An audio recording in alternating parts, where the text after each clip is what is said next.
Els divendres a la tarda, els nens de P4, dels dos P4 fem tallers, i fem 3 grups. Amb el Ricard fan teatre, amb la Gemma fan modelatge i amb mi fan experimentació. I l'altre dia vam fer una experimentació en pintura.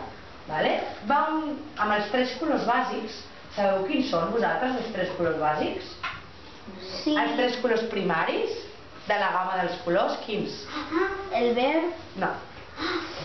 A veure, digues. Vermell o rosa, magenta. En veritat és magenta, Magenta, què més? Blau. Molt bé, blau. Canta-ho, Mohamed.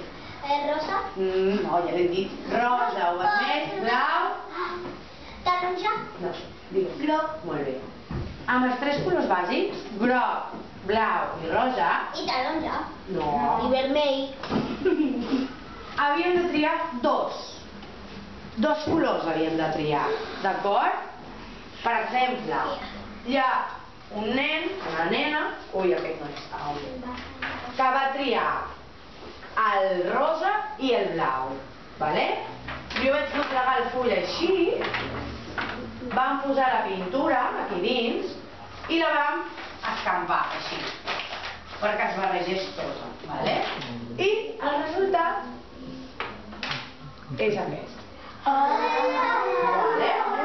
Veieu què passa? Una mariposa. Molt bé. I sabeu per què ho farem servir? Perquè d'aquí poc, què s'acosta ja? La primavera. Ho farem servir perquè un altre dia La primavera. ho retallarem com si fos una papallona i la decorarem ben bonica per decorar el passadís de la primavera. Que xulo! I mireu, el que passa que en aquesta no es veu molt bé. Espera, a veure si tinc una altra. Mira, aquesta es veu una mica millor. Veieu què passa quan es barreja el rosa i el lila? Però el groc ja està. No, perquè han de triar 2 només. Veieu què passa quan es barreja el rosa i el blau? Sí. Què passa? Lila que es converteix. Que surt Lila. una mica lila. El que passa que no es veu molt bé, perquè en veritat s'hauria de fer amb color magenta, però no tenim magenta a l'escola. Llavors ho vaig fer amb rosa. Tinc una pregunta.